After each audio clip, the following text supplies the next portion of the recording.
Bom, o privilégio é todo meu de estar aqui nessa manhã junto com vocês. O privilégio é todo meu de ter tido a oportunidade de ser formado como pastor numa igreja como essa. Ainda mais por um pastor como esse. Então eu também vou puxar o saco dele. É o maior pastor que eu conheço. André mexeu muito, impactou muito a minha vida. E enquanto eu estiver pregando, você vai falar assim, puxa, mas parece o André pregando. Então eu fui adquirindo também o jeitão dele em tudo. Eu sou muito, muito grato a Deus pela vida do André, mas muito grato a Deus também por essa igreja. Enquanto eu estava ali no louvor, eu estava emocionado diante de Deus, agradecendo a Deus pela vida de vocês, por essa igreja, por aquilo que essa igreja representa nessa cidade, na nossa região, mas especialmente no meu coração. Aqui, quando eu estava vindo hoje de manhã para cá, eu estava com o coração tão alegre, tão cheio de gratidão por rever pessoas que eu amo tanto, pessoas que investiram na minha vida, pessoas que fazem parte da minha vida até hoje, e como é gostoso estar aqui, eu me sinto realmente em família. Então, para mim é um privilégio, e maior privilégio ainda, poder falar sobre um assunto como esse, família, pais e filhos. Então hoje o André me pediu para iniciar uma nova série aqui na Iba Viva, que é uma série sobre família, justo no Dia das Mães. E se tem uma coisa que para Deus é sagrado, é família. Se tem uma coisa que para Deus é importante, é família. Por isso, se tem algo em que eu acredito, é família. E eu quero hoje falar então sobre família, mas em especial, falar sobre algo que eu tenho percebido que está acontecendo na vida, nas situações, nos relacionamentos dentro da família. Trabalhei 11 anos com jovens aqui, hoje eu dirijo uma igreja, já fazem 3, 4 anos que trabalho com famílias, mais perto dos jovens ainda, e eu tenho percebido entre os jovens um fenômeno que é contemporâneo. É um fenômeno que está acontecendo para todos os lados da vida da nova geração. E se você tem filhos ou se você anda perto de jovens, você tem percebido isso. Os professores, os educadores, os líderes estão percebendo esse fenômeno que nós temos chamado de adultolescência. O que são os adultolescentes? São adultos, são jovens já que deveriam ser maduros, que já são grandes, mas que se comportam ainda como bebês ou que se comportam ainda como adolescentes. Jovens que não amadureceram. E talvez você está ouvindo isso e está dizendo assim, é isso aí, Tiago, é isso que eles têm que ouvir, que bom que você tocou nesse ponto, porque é realmente isso que precisa ser trabalhado, eles têm que ouvir, que bom que você vai começar hoje por aí. Pois é.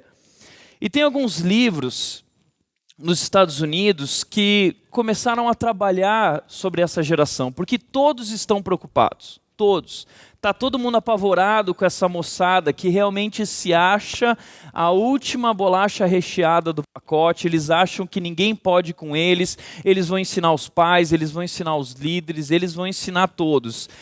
E alguns livros que foram lançados, por exemplo, como esse, chamado Geração E, um livro americano, que vai trazer características falando sobre esse fenômeno dessa geração. Outro livro que foi lançado se chama Narcisismo Epidêmico, é uma geração narcisista. Então você vê eles o tempo todo postando fotos no Instagram, no Facebook, deles mesmo. Eles são o foco. Você abre o álbum de fotos deles, não tem fotos com os pais, são fotos deles em diversas posições, em diversos lugares diferentes. Então o foco da vida deles está no eu. Quais são algumas das características que, inclusive, esses livros levantam sobre essa geração? Primeiro, é uma geração que não assume ou não persiste nos compromissos. Eles não querem compromisso, mas se eles assumirem um compromisso, eles não vão persistir nesse compromisso. Logo, logo, eles se frustram e falam assim, não, muito difícil. Isso não me faz feliz. Então eu vou partir por uma outra coisa. Segundo lugar, é uma geração que não suporta pressão ou adversidades.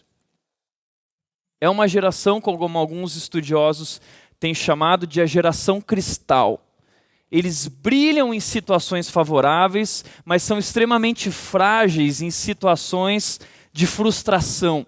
É o que nós vimos no 7-1 do Brasil contra a Alemanha. Uma geração jovem, a geração eu. Eles são os caras, eles têm o cabelo arrumadinho, têm um cabelo grande, eles aparecem, eles sabem falar, eles têm a lábia, entendeu? E em tudo eles são bons, mas na hora que algo dá errado, eles desmoronam. Eles desmoronam e é vergonhoso.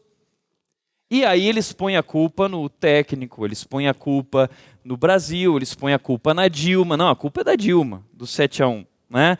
Não suportam pressão ou adversidades. Terceiro lugar, são movidos pelas emoções e vontades. Por isso são extremamente instáveis. Porque as nossas emoções, os nossos sentimentos, nosso coração ele é enganoso. A hora quer uma coisa, a hora quer outra. E é uma geração extremamente voltada para aquilo que o coração deseja. Então o papo deles é sempre aquele: siga o teu coração. Sabe, siga o teu coração, não existe certo ou errado, existe o que te faz feliz. Então você tem que buscar, a vida inteira é feita para ser feliz. Então pare para ouvir o que o coração te diz. Não é lindo isso? Isso é o que eles postam no Facebook. A vida inteira é para ser feliz, então pare para ouvir o que o coração te diz. Isso não tem nada a ver com Bíblia, a gente vai descobrir daqui a pouco sobre esse assunto, mas eles são movidos por aquilo que eles acham que vai fazer eles felizes. Eles têm o foco em si mesmo. O tempo todo eles estão pensando: como que essa igreja vai me servir?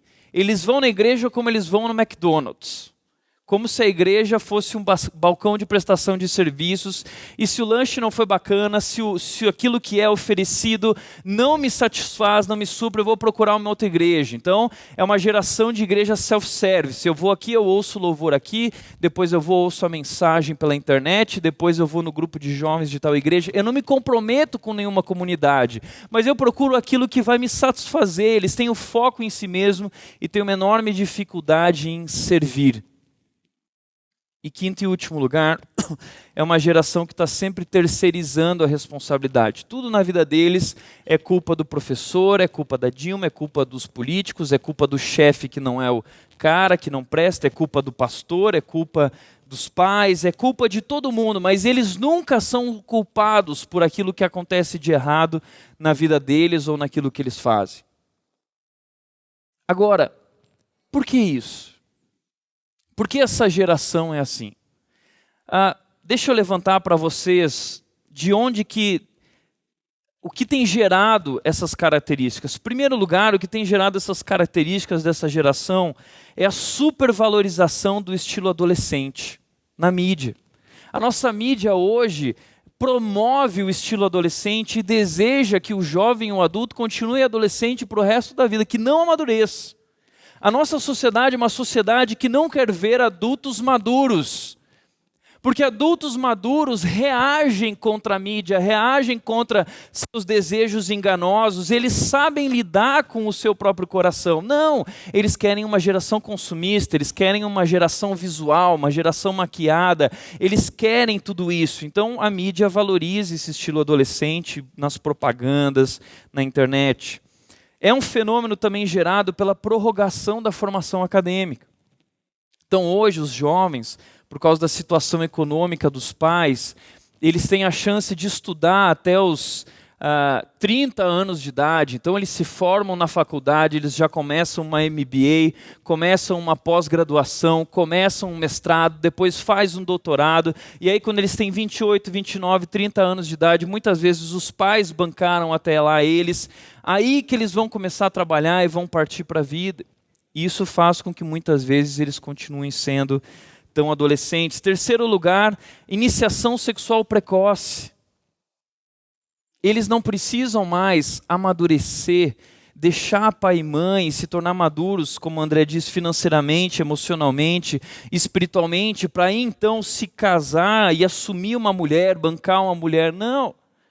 Eles já têm relação sexual hoje com 13, 14, 15 anos de idade. E você não faz ideia do que eles estão vivendo nessa área. Eu que trabalhei com jovens durante tanto tempo e ainda trabalho, sei que a moçada de 13, 14 anos já está vivendo isso. E muitas vezes os pais nem imaginam, os pais nem sabem.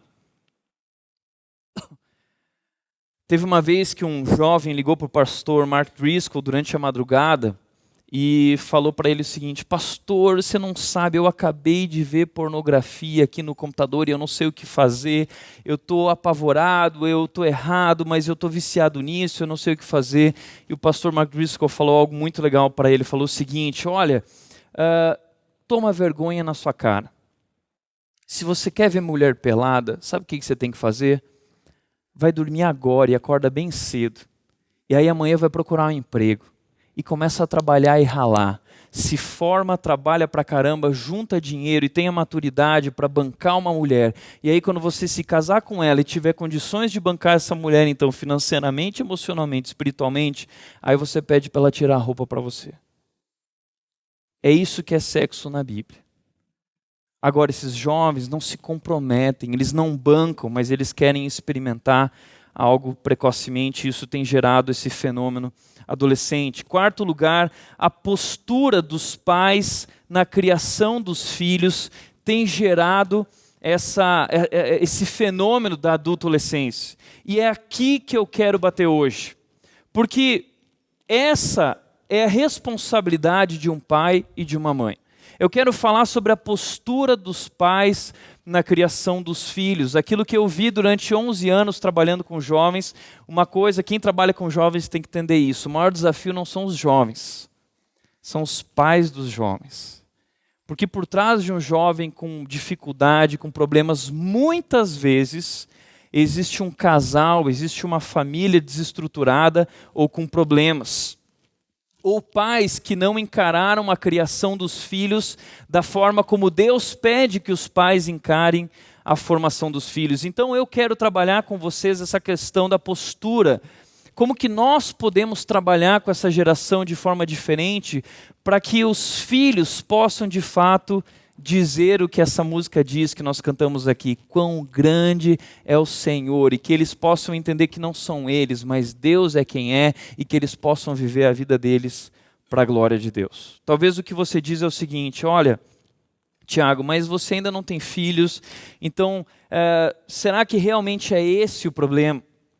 E deixa eu dizer para você que não somos nós só cristãos que temos percebido isso.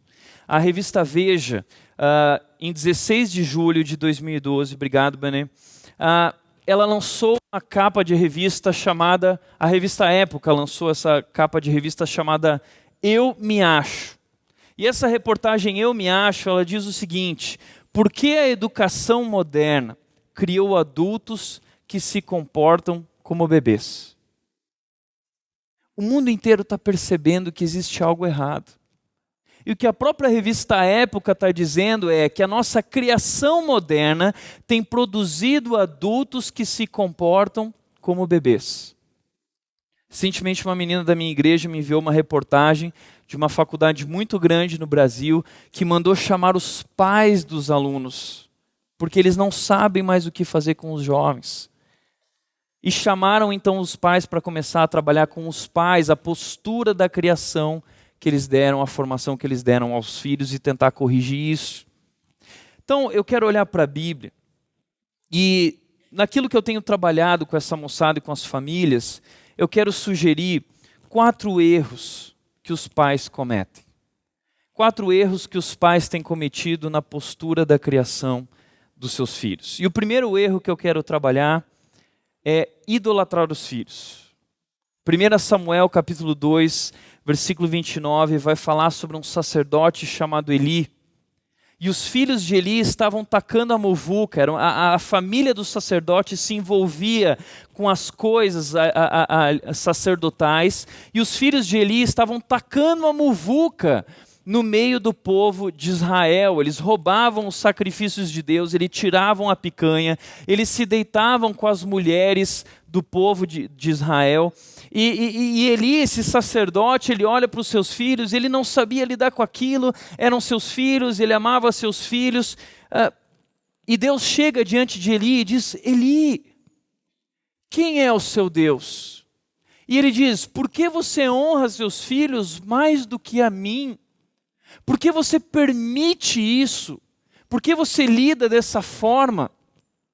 Por que você honra seus filhos mais do que a mim? Se tem uma coisa que eu tenho percebido acontecendo no meio das famílias, são pais que idolatram os filhos.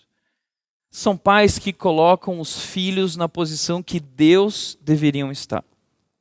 E eu sei, os filhos são lindos, ela é uma princesinha, ele é um cara super esperto, só que a gente tem esse costume, a gente é babão, a gente é coruja, eu imagino quando eu tiver filho eu também vou ser, entendeu? O filho tocando aqui na frente, ou tocando no GC, na Lighthouse, você fica contente com tudo isso, e tem que ficar mesmo, a gente tem que curtir isso, a gente tem que se alegrar com os filhos, com aquilo que eles fazem, mas a gente tem que tomar cuidado, porque é uma linha muito tênue, a linha da admiração e a linha da idolatria.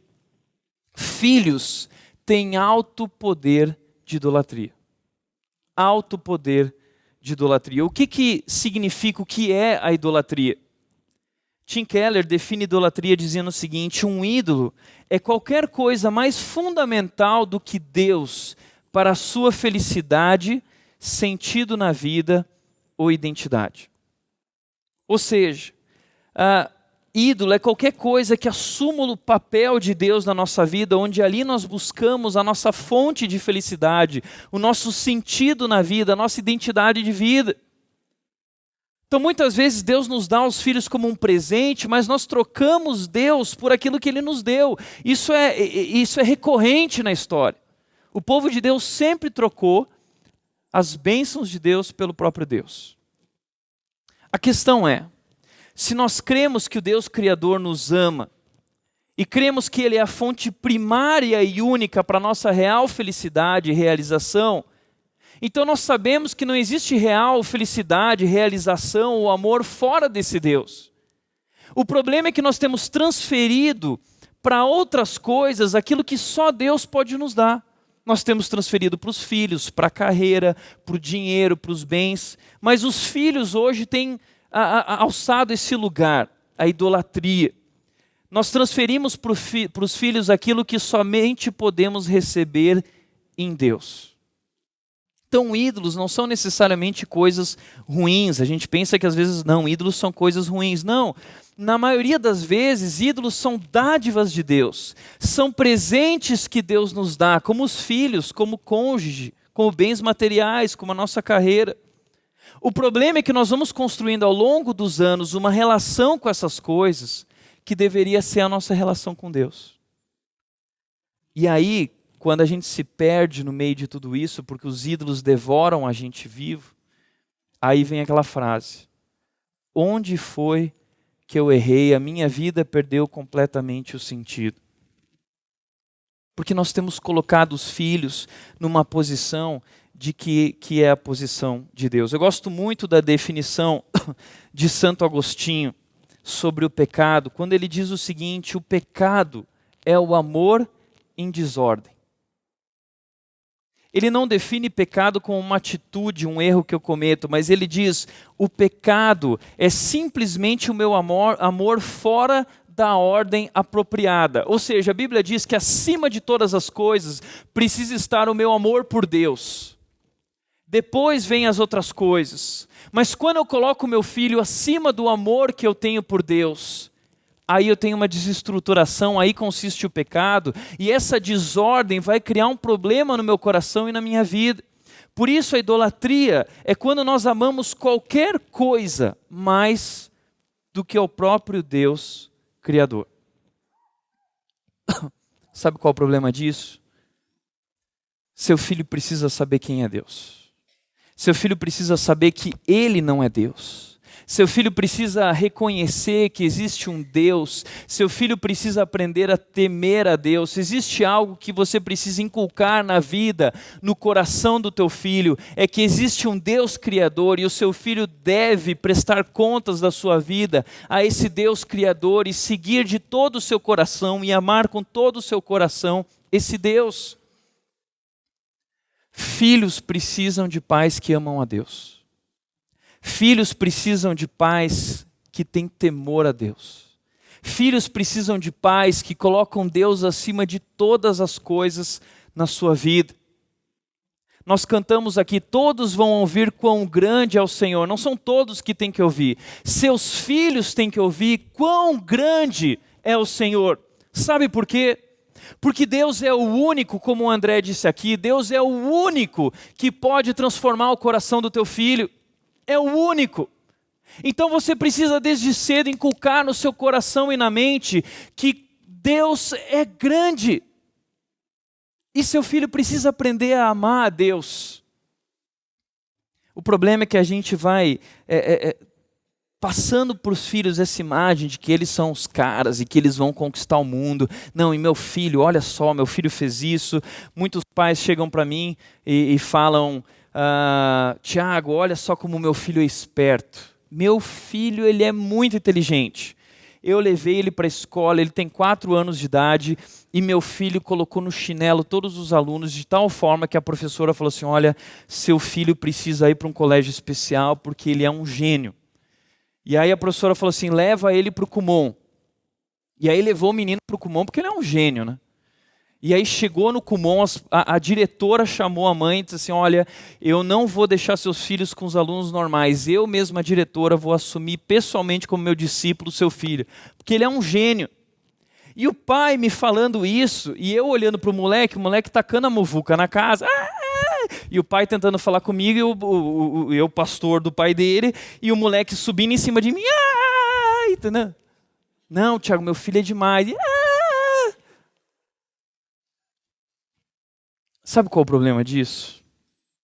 Eu olhei para aquela criança e meu pai falou assim, não, o cérebro dele é uma máquina.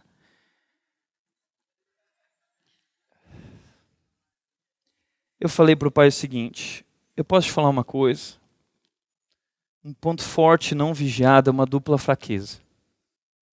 E o que eu tenho aprendido ao longo da história é que a intelectualidade muitas vezes produz cegueira espiritual. Posso falar sobre o seu filho? Você tem um problema grande nas suas mãos. Porque você vai precisar trabalhar 2 vezes mais para inculcar no coração dele que ele não é o cara. Você vai precisar ensinar para ele quão grande é o Senhor. E não pensa que esse agito dele, esse ativismo dele é porque ele está bem, porque ele é forte. Não. Como diz o Dr. Augusto Cury, isso é a síndrome do pensamento acelerado. O cérebro dele está funcionando da maneira como não deveria funcionar por causa da tecnologia celular, essas coisas que nós damos para os filhos. E a gente acha, nossa, meu filho, ele é hiperativo. Não, seu filho não é hiperativo, seu filho está doente. Seu filho tem um problema na mente dele. A mente dele está funcionando de uma forma como se um motor estivesse funcionando em alta rotação por tempo demais e um dia esse motor vai fundir. E talvez você diz, Tiago, o que eu faço então? Você precisa começar a trabalhar o coração do teu filho. Ensinar para ele o que é meditação. Ensinar ele a parar. Ensinar ele quem é Deus. Ensinar a colocar o coração dele diante de Deus. Seu filho precisa ver que Deus é grande, que Deus é maior, e ele precisa se render diante desse Deus. Ele não é o cara. Seus filhos precisam aprender que Deus é maior. Eu lembro que, eu já contei isso aqui, que quando eu era jovem, eu tinha 8 anos de idade, eu nasci numa família bem simples, que não tinha muita condição financeira, e meu pai certa vez ganhou um dinheiro que ele podia investir de repente na compra de um terreno, ou trocar o carro dele, que era um carro velho, um carro usado, e ele estava com esse dinheiro na mão, e eu lembro da decisão dele que ele precisava tomar, e ele tomou a seguinte decisão de o que fazer com esse dinheiro. Ele investiu num curso bíblico, aqui em São Paulo, e eu sou do Rio Grande do Sul, nós éramos do Rio Grande do Sul, então ele vinha um sábado sim, um sábado não, para Atibaia, estudar a Bíblia. Durante 3 anos ele fez isso, e ele gastou todo o dinheiro dele gastando com transporte e para pagar o curso. No final, quando meu pai se formou, eles entregaram um diploma para ele e falaram, olha, ele deu 3 voltas ao mundo com as viagens que ele fez vindo para Atibaia, todos sabem, e nunca ninguém no Brasil tinha feito isso lá no Seminário Bíblico Palavra da Vida. Só que numa dessas idas que meu pai foi para a aula dele, que ele tinha para estudar a Bíblia, meu pai disse, filho, vamos junto. E eu fui junto com meu pai. E a gente foi de ônibus, e eram 18 horas de viagem até São Paulo. E eu fui caminhando do lado do meu pai ali, sentado no ônibus, e meu pai passando tudo para mim, estudando a Bíblia, fazendo os trabalhos dele ali no ônibus, e eu olhava para tudo aquilo e eu dizia assim, caramba, se existe algo importante na vida do meu pai, é esse Deus. Esse Deus deve ser coisa grande mesmo. E eu queria seguir meu pai, eu queria ser como meu pai. E quando eu tinha 14 anos de idade, esse Deus se revelou a mim. E naquele dia eu decidi ser pastor. E adivinha onde eu fui estudar? No lugar onde meu pai tinha estudado. O lugar onde ele tinha investido o seu dinheiro. E naquele dia que meu pai fez isso, essa atitude me mostrou para mim que na vida do meu pai não existia nada mais importante do que Deus. Ele queria conhecer a Deus. Ele queria se preparar. Ele queria amadurecer. Posso te falar uma coisa, querido pai? Daqui a 10, 15, 20 anos não vai fazer a mínima diferença na vida dos teus filhos, o carro que você tem hoje, a televisão, a casa que vocês têm naquele condomínio. Isso não vai fazer a mínima diferença na vida dele. O que vai fazer diferença é o quanto você ama a Deus, o quanto você busca Deus na palavra, o quanto você quer conhecer mais desse Deus. Por isso, cuidado para não colocar os filhos no lugar que somente Deus merece estar. Mas essa idolatria dos filhos tem nos levado a cometer um segundo erro, que é achar que filhos visam a felicidade.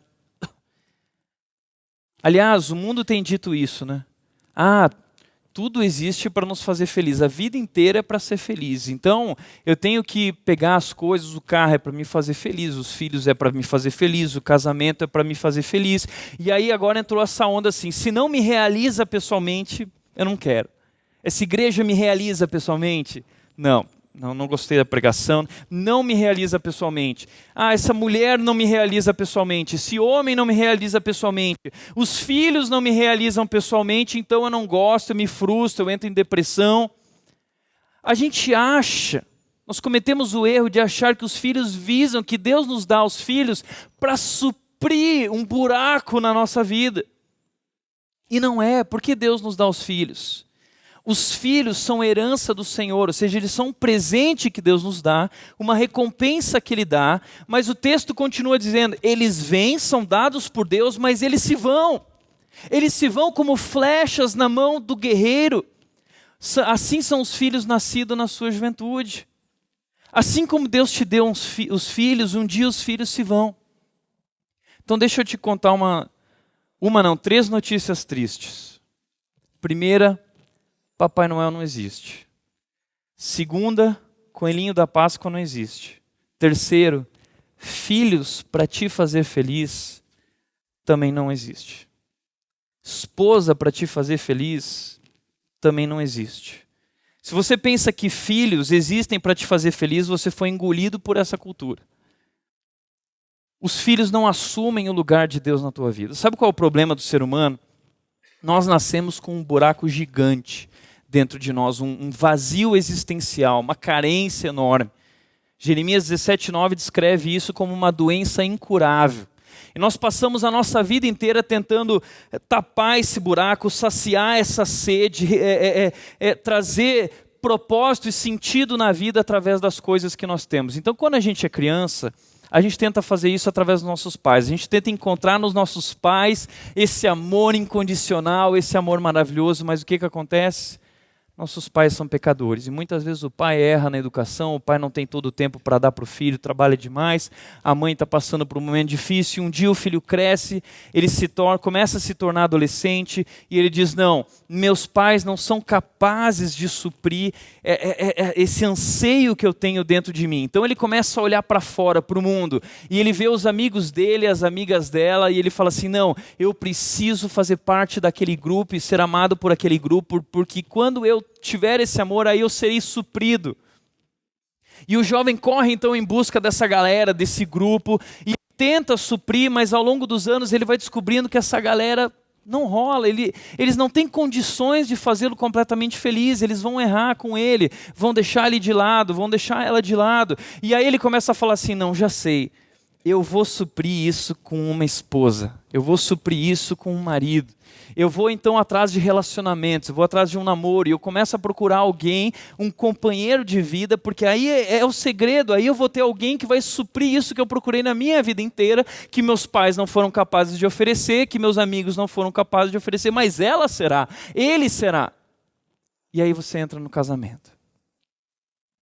E aí você começa ao longo dos anos a se frustrar, porque ela não consegue suprir aquilo que você achava que ela supriria. Ele não consegue suprir aquilo que você achava que ele supriria. E aí você começa a dizer assim, já sei, são os filhos. Os filhos vão me dar amor incondicional.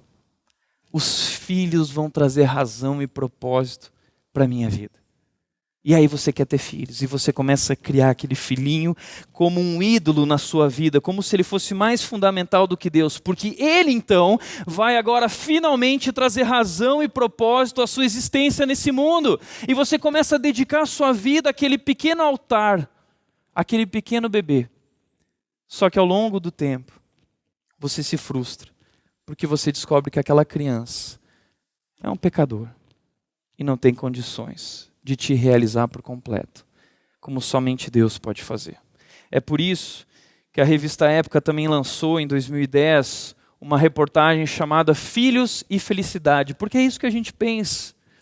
E disse, as crianças deveriam tornar a vida dos casais mais feliz, porque nem sempre é assim.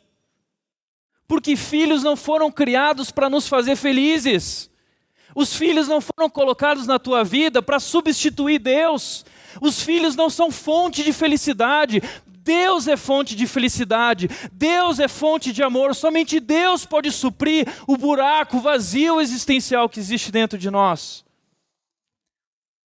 Foi por isso que Paul Steven, no seu livro 7 Dias de Fé, ele disse o seguinte: crianças são presentes de Deus para ajudar pessoas imaturas a se tornarem adultos.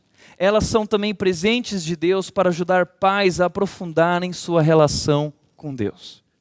Filhos não foram feitos para te fazer feliz, filhos foram feitos para te fazer amadurecer. Aliás, eu tenho ensinado isso na minha igreja. Casamento não foi feito para te fazer feliz. Para que foi feito então o casamento? Para te fazer amadurecer. Porque alguém vai colar em você e vai trabalhar na tua vida. O propósito do casamento é a santificação. Então a Bíblia diz que a esposa, através do seu santo procedimento e amor, santifica o marido. Efésios 5 diz que o marido, através do seu amor e entrega pela esposa, ele vai santificar a sua esposa. Então eu costumo dizer na minha igreja que a Nath, a minha esposa, ela é a minha lixa celestial. Deus usa a Nath na minha vida para ir me tornando mais maduro, conforme a semelhança de Deus. E nesses últimos 7, 8 meses de casamento, a mudança de maturidade na minha vida é uma coisa incrível. Eu lembro que uma vez eu fiz um casamento e falei sobre esse amor de Deus, que o casamento é um laboratório de Deus para trabalhar na nossa vida e nos ensinar a amar e nos santificar. E uma pessoa chegou para mim e falou assim: não, Tiago, você não sabe o que é isso, você não sabe o que é casamento, você vai ver quando você casar. Posso falar uma coisa? Eu não casei para ser feliz. E pobre de você se casou achando que você seria mais feliz. Você quer ser feliz? Não casa. A questão é que a felicidade que o casamento traz é diferente, é diferente. O Viktor Frankl, ele disse o seguinte: o que atrapalha a felicidade é a busca pela felicidade. Porque nós buscamos a felicidade nos lugares errados. A felicidade que nós buscamos, ela não existe. A felicidade não é algo que eu busco. A felicidade é consequência de eu buscar a santificação, de eu buscar conhecer a Deus, de eu buscar constantemente a Deus, de eu temer a Deus. A felicidade é um subproduto da santidade. É um subproduto de buscar a Deus. Então, eu encontro a felicidade quando eu entendo que casamento, que filhos foram dados a mim porque eu sou uma pessoa imatura e eu preciso amadurecer. E eu preciso aprender a amar como Deus ama. Eu preciso aprender a formar filhos como Deus nos forma. e eu preciso aprender a aprofundar a minha relação com Deus. Por que você passa por dificuldades na relação com os filhos? Não é para que você entre em depressão e procure uma psicóloga, é para que você procure a Deus. Para que você aprofunde a sua relação com Deus. Os filhos são de Deus. E eles são como flechas na sua juventude que nascem, e você precisa trabalhar a flecha para que ela seja perfeita, para que quando ela for lançada, ela possa ser lançada de forma certeira na direção do alvo. E qual é o alvo? A glória de Deus. Seus filhos são alçados na direção da glória de Deus para que eles cumpram, através da sua vida, o propósito de Deus para a vida deles, para que eles amem a Deus, para que eles temam esse Deus. Filhos visam a sua maturidade. E você trabalha nos filhos para que eles amem a Deus, para que eles também busquem maturidade através de uma vida dedicada a Deus. Mas o fato de idolatrarmos os filhos e de acharmos que eles visam a felicidade tem nos feito cometer um terceiro erro, que é menosprezar o princípio da sujeição. Eu tenho pregado muito sobre isso, porque eu acredito que aqui se encontra o âmago de uma questão que tem destruído nossas famílias. Efésios capítulo 5, 21 diz: sujeitem-se uns aos outros por temor a Cristo. Eu acredito que Deus trouxe um plano estrutural para a família. E nesse plano, nesse organograma de Deus, Deus trabalhou a seguinte ideia, que Ele vai trabalhar a partir desse texto no capítulo 21, lá em Efésios. Ele vai dizer: sujeitem-se, o marido se submete a Cristo e ama a esposa se submete a Cristo, se submetendo a seu marido, os filhos se submetem e se sujeitam. Então ele trabalha o seguinte plano, que Cristo é o cabeça. O homem, ele assume nesse plano a liderança espiritual do lar. Efésios capítulo 5 vai trabalhar essa ideia: liderem suas famílias. E a mulher, ela é uma auxiliadora do homem, apoiando o homem nessa tarefa, amando ele, respeitando e colaborando na criação dos filhos. Então os filhos se submetem a seus pais, que são pais que se submetem a Deus. Essa é a estrutura para que a família aconteça e os filhos sejam criados da forma de Deus. O problema é que a nossa idolatria e a nossa busca por felicidade tem nos feito colocar os filhos no lugar que é somente de Deus. E o que isso tem feito? O homem não se submete mais a Deus e ele tem perdido completamente o respeito da mulher, que começa a querer assumir o lugar dele. E o homem, historicamente, é omisso e ele se torna um banana na liderança do seu lar, e é a mulher que manda, e aí Cristo é simplesmente aquele que nos serve como família. Então domingo a gente reúne a patota, a gente vai na igreja porque agora é o horário de Cristo. Depois a gente volta para casa e os filhos voltam a comandar a nossa vida. Ou os nossos bens, o nosso dinheiro, seja o que for.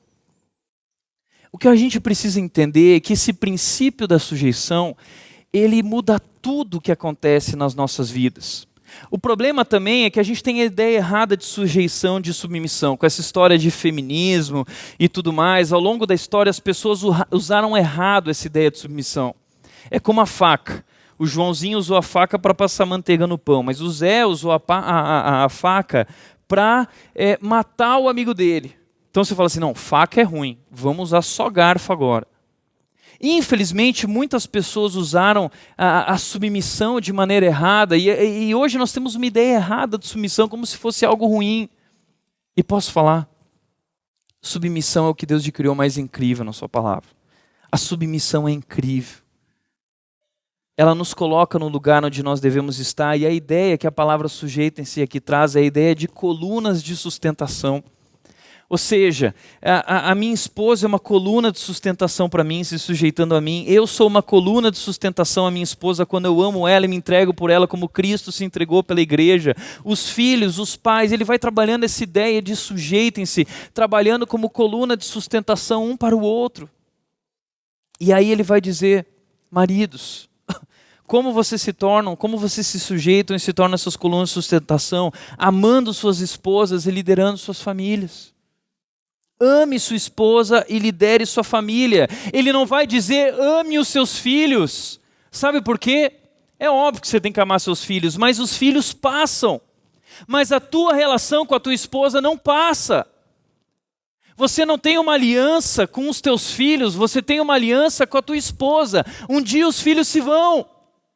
E quando os filhos forem, o que vai restar entre você e a tua esposa? Se você se dedica mais aos filhos que ao cônjuge, você está errado. Isso é amor fora de ordem. Isso é idolatria. Isso é pecado. O maior presente que você pode dar para os seus filhos é uma relação de aliança com a tua esposa, um compromisso.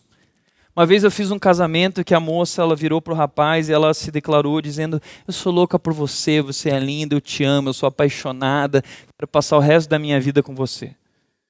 Aí eu falei assim: agora você. Aí o rapaz virou e falou assim: olha, eu vou te amar como Cristo amou a igreja. E aí todo mundo ficou meio assim: pô, o cara estragou a noite, né? Podia ter sido mais... Posso falar uma coisa? Foi a maior declaração de amor que eu já ouvi. Porque amar a esposa como Cristo amou a igreja é um homem que se sacrifica, que está disposto a morrer por aquela mulher e fazer aquela mulher, santificar essa mulher, apoiar essa mulher, respeitar, ajudar. É a maior declaração, por isso o marido precisa amar. A tua relação com a tua esposa não passa, mas os filhos passam. O maior presente que você pode dar aos teus filhos, primeiro é amar a Deus, o segundo é amar a tua esposa, loucamente, e se entregar por ela. Segundo lugar, ele vai dizer: mulheres, vocês podem se sujeitar e apoiar, apoiando e inspirando seus maridos. É dessa forma que vocês se submetem. A Bíblia diz que mulheres sábias constroem e edificam os seus lares. Por outro lado, mulheres que não controlam os seus lábios, diz Provérbios, elas destroem lares. As mulheres têm dificuldade nas suas palavras. A Bíblia diz que você precisa cuidar e apoiar teu marido. Você não pode chegar para o filho e ficar falando assim: tá vendo teu pai? Teu pai é esse cara aí. Ó, eu já estou há 10 anos, 15 anos que eu estou aguentando o seu pai. Isso destrói a relação com a família. As mulheres têm o poder de apoiar e inspirar homens de uma maneira incomum. Elas têm o poder de tornarem os homens melhores do que de fato eles são. Mas elas também têm a capacidade de tornar a vida deles um trapo. E a imagem masculina está sendo destruída na sociedade. Os papéis estão invertidos. Por isso, mulheres, sejam sábias e pacientes com seus maridos. Maridos, sejam sempre atenciosos e amorosos com suas esposas. Mas ele também vai dizer uma outra ordem da família: filhos, vocês se sujeitam obedecendo e honrando seus pais. Esse é o plano de Deus para a família. E quando a Bíblia diz filhos, a Bíblia está se referindo a jovens abaixo de 30 anos de idade, porque na cultura judaica, até os 30 anos era criança, só se tornava adulto depois dos 30. Por isso, Jesus inicia o ministério como rabi a partir dos 30 anos de idade. Na cultura bíblica não existia adolescência. A adolescência é um fenômeno moderno, que está mais atrapalhando a vida dos jovens. Crianças, adolescentes, jovens que ainda estão na dependência dos pais, obedeçam. Obedeçam. Você só se torna independente no dia que você deixa pai e mãe e se une a uma outra mulher. Então, obedeçam. Sabe qual é o problema dessa geração? Eles se acham. Porque eles cresceram no meio da idolatria, achando que eles eram os caras, achando que eles eram a última bolachinha recheada do pacote, e aí hoje eles querem viver da mesma maneira. Esses dias eu fui num congresso de jovens, e um dos preletores falou o seguinte, ele virou para a galera e disse assim: a nossa geração de jovens é uma geração especial. Nunca houve antes na história uma geração como a nossa. Na verdade, existiram apenas 2 gerações como a nossa. A primeira geração foi a geração de Moisés. Uma geração de libertadores. Quando Moisés nasceu, o diabo tentou matar todas as crianças porque era o libertador. E aí o diabo tentou matar todas as crianças através de Faraó. Mas a mãe de Moisés levou ele para o Rio Nilo e foi salvo e não sei o quê. E ele se tornou o libertador do povo de Israel. Segunda geração, 2000 anos depois, Jesus Cristo. O que o diabo fez? Tentou matar todas as crianças e através do rei Herodes, mas Jesus Cristo sobreviveu e ele se tornou o libertador do mundo. Aí ele falou assim: agora calcula, de Moisés para Jesus 2000 anos, de Jesus para nós 2000 anos. E aí ele gritou, nós somos a geração de libertadores. E a galera, o congresso lotado, a galera pulando e caindo no chão e emocionado. E eu quase peguei uma metralhadora e saí matando todo mundo. Desesperado, quase arrancando os cabelos. Meu Deus, o que é isso? Eles se acham, sabe por quê? Porque eles assistem Jogos Vorazes, eles assistem Divergente, eles assistem Maze Runner. Sabe qual é a característica de todos esses filmes? Adolescentes salvam o mundo. Os adolescentes são a resposta para o mundo. Os adolescentes vão salvar o mundo, eles vão ensinar seus pais, eles vão ensinar o mundo, eles vão ensinar os líderes, eles vão ensinar os governos, eles ensinam todo mundo. Por que você acha que seu filho é assim?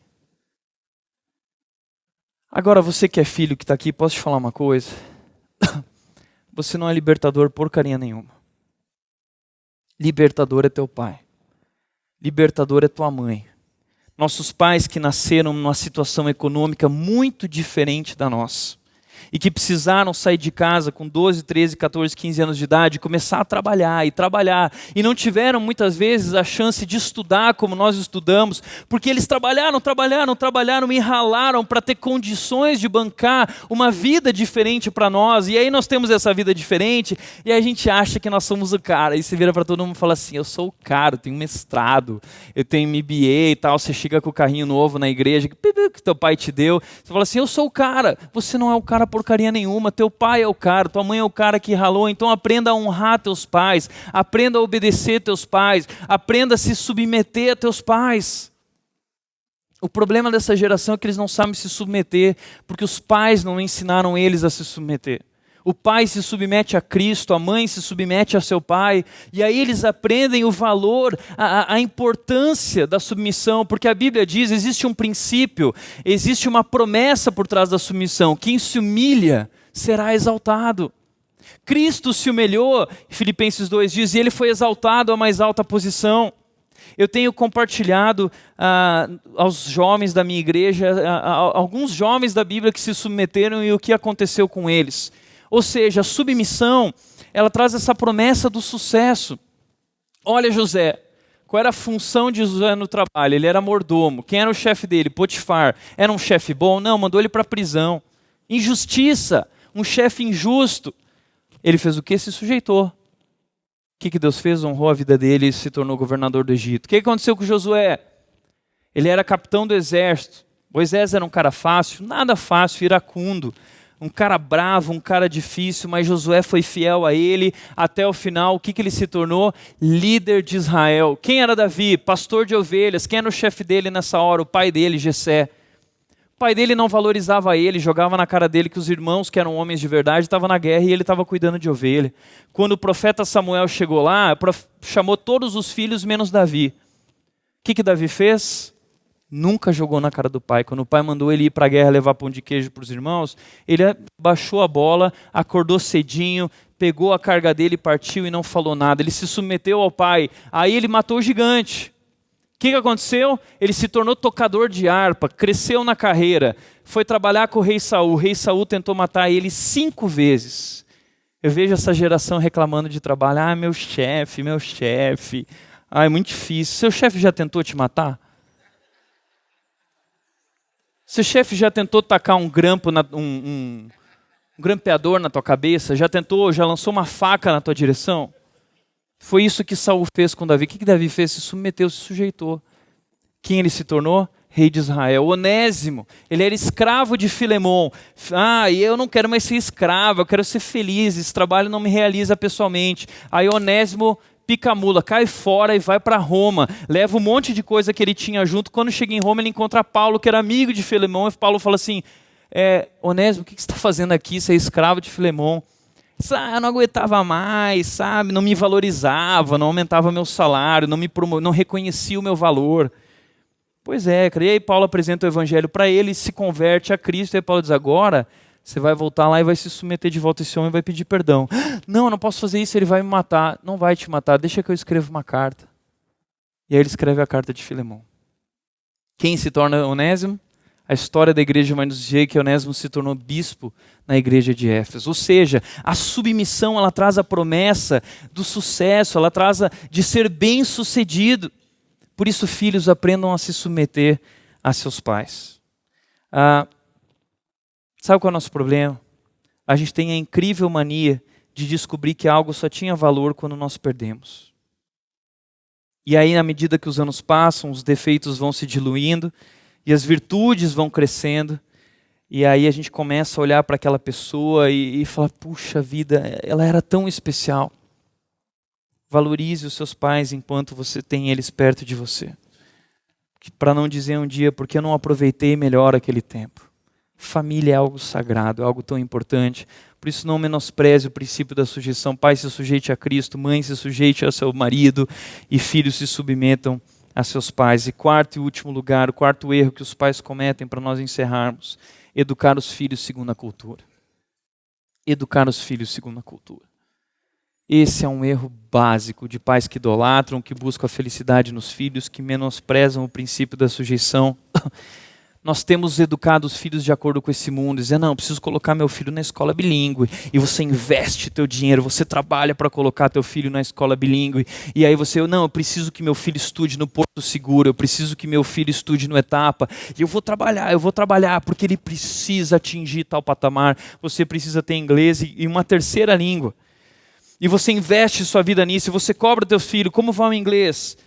Como vai o alemão, como vai o mandarim, como vai isso, e você mostra para todo mundo, não, esse aqui é meu filho, ele é formado nisso, formado naquilo outro. Posso te falar uma coisa?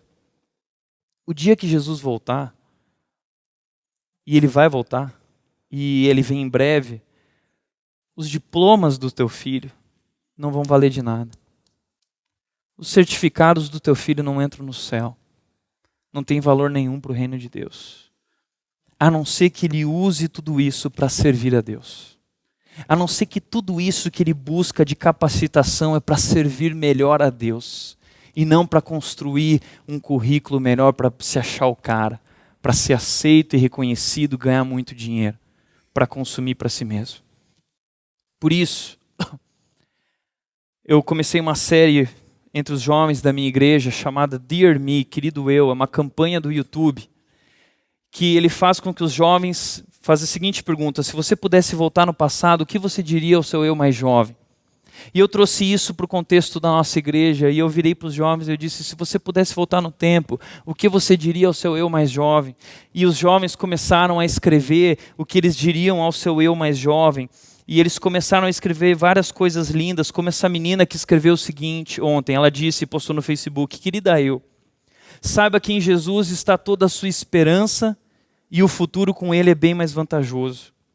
Não se deixe enganar pelo brilho do mundão.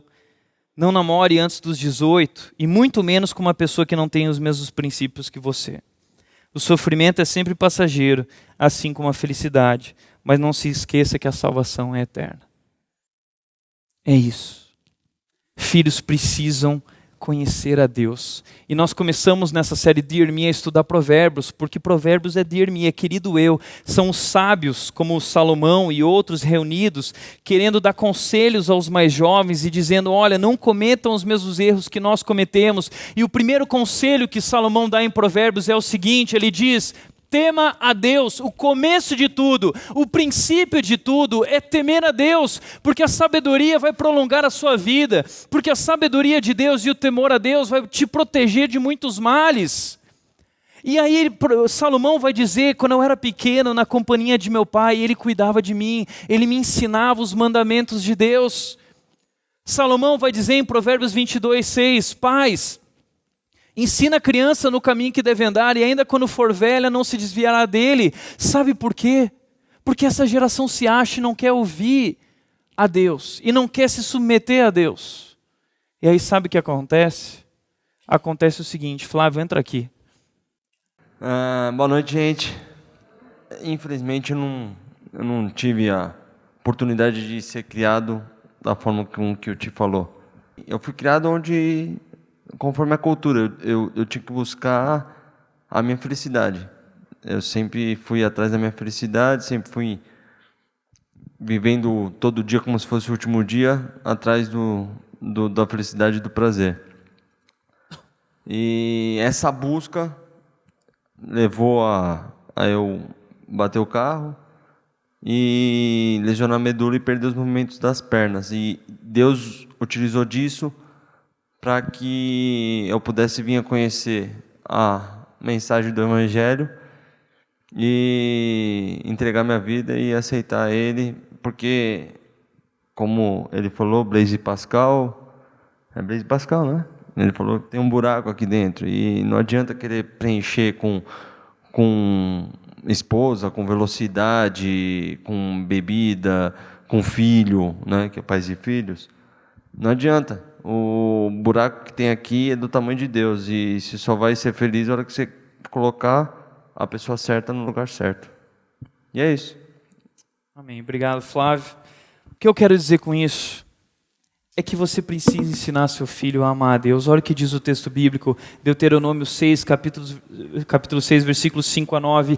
Ame o Senhor, o seu Deus, de todo o seu coração, de toda a sua alma e de todas as suas forças. Que todas essas palavras que hoje lhe ordeno estejam em seu coração. Ensine-as com persistência a seus filhos. Converse sobre elas quando estiver sentado em casa, quando estiver andando pelo caminho, quando se deitar e quando se levantar. Amarre-as como um sinal nos braços e prenda-as na testa. Escreva-as nos batentes das portas de sua casa e em seus portões.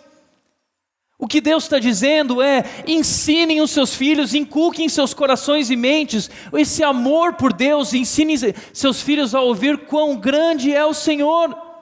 Em Israel, quem ensinava a amar a Deus não era a escola bíblica da igreja, não era a Rede, não era a Iba Viva, não era o Geração Criança. As crianças aprendiam sobre Deus em casa. Elas aprendiam a se relacionar com Deus em casa. Elas aprendiam a palavra com seus pais em casa. Elas aprendiam a orar a Deus com seus pais em casa. Em casa eles aprendiam sobre os valores éticos e morais. Você já parou para pensar que o problema da violência no Brasil e dessa corrupção é um enfraquecimento da família? Somos nós quem educamos os nossos filhos. Eu lembro que em casa era assim. Eu acordava de manhã, eu ia pegar minha roupa no armário e tinha versículo bíblico. De cara já li o versículo, pegava a roupa, ia para o banheiro. Quando chegava no banheiro tinha versículo bíblico no espelho do banheiro. Aí beleza, saía do banheiro, ia para a mesa do café da manhã. Passava pela sala no caminho, na sala tinha um versículo bíblico gigante estampado na sala. Aí eu ia sentar na mesa. Quando eu sentava na mesa da cozinha, tinha um versículo gigante estampado na mesa da cozinha. Onde eu ia, minha mãe ia aprendendo o versículo bíblico, ela amarrava na mão dela, na testa dela, falando o tempo todo: Tiago, não existe nada mais importante da sua vida do que amar a Deus. Em Deus você vai encontrar a sabedoria que você precisa para viver. Em Deus você vai encontrar a felicidade que você tanto busca. Por isso, querido pai, persista enquanto é tempo. Persista enquanto é tempo, enquanto ele tem o coração aberto. Porque se você não conquistar o seu filho antes que o coração dele se feche, a cultura vai devorar seu filho vivo. Por isso, crie seu filho, eduque seus filhos de acordo com os princípios de Deus. E deixa eu dar uma dica aqui. Em primeiro lugar, imponha limites. Segundo lugar, a gente está encerrando, tem que correr, é preciso dizer não. É preciso frustrar se for necessário, porque os pais: eu sofri tanto na minha vida, eu quero privar meus filhos do sofrimento. Isso é a pior coisa que você faz, frustrar os filhos do sofrimento. Eles precisam aprender a lidar com o sofrimento. Segundo lugar, seja duro. Discipline quando for necessário. E nesse sentido eu vou contra a cultura. A cultura diz que você não pode disciplinar seu filho, mas a Bíblia diz disciplina. Provérbios 22:15 diz: a insensatez está ligada ao coração da criança, mas a vara da disciplina livrará dela.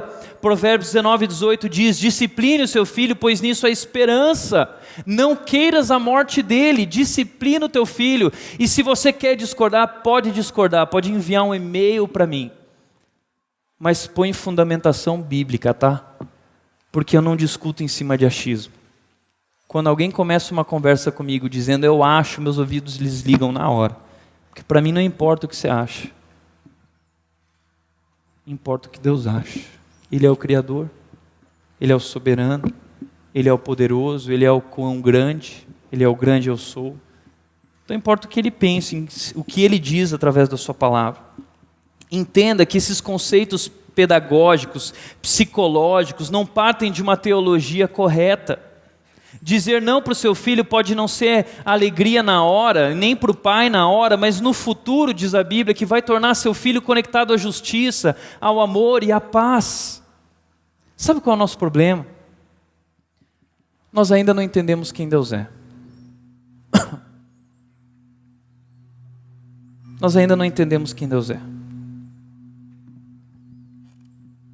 Esses dias na minha igreja eu perguntei assim, qual é o maior atributo de Deus, a maior qualidade que define Deus? E a igreja inteira disse, é o amor. Eu disse, não, não é. O maior atributo de Deus não é o seu amor. O maior atributo de Deus é a sua santidade. A Bíblia diz que Deus é santo, santo, santo. Ele não é amor, amor, amor. Ele não é bom, bom, bom. Ele é santo, santo, santo.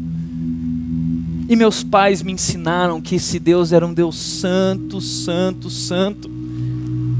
E quando eu estou na presença desse Deus, não é o que a Baby Consuelo diz quando ela disse, Deus é uma coisa quentinha e gostosinha. Não, é o que Isaías disse, eu sou um homem miserável, eu sou um homem de lábios impuros, eu habito no meio de um povo de lábios impuros, eu vou morrer, eu mereço a morte. Portanto, quando eu estou diante de Deus, eu entendo quem eu sou.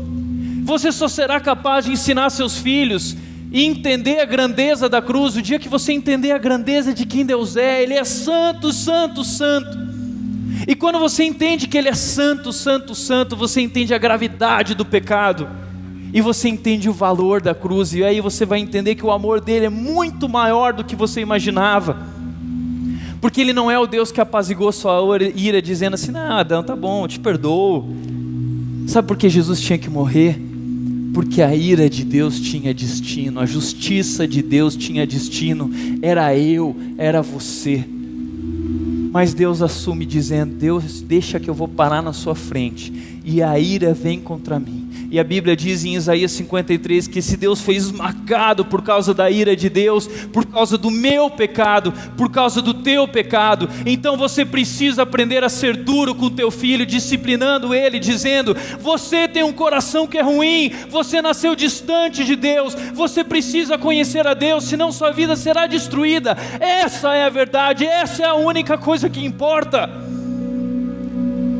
E que seu filho ensine a servir a Deus, que seu filho ensine o desapego a Ele, falando, nada nesse mundo é capaz de satisfazer o que o teu coração sente, o que ele precisa, o que ele pede, somente Deus.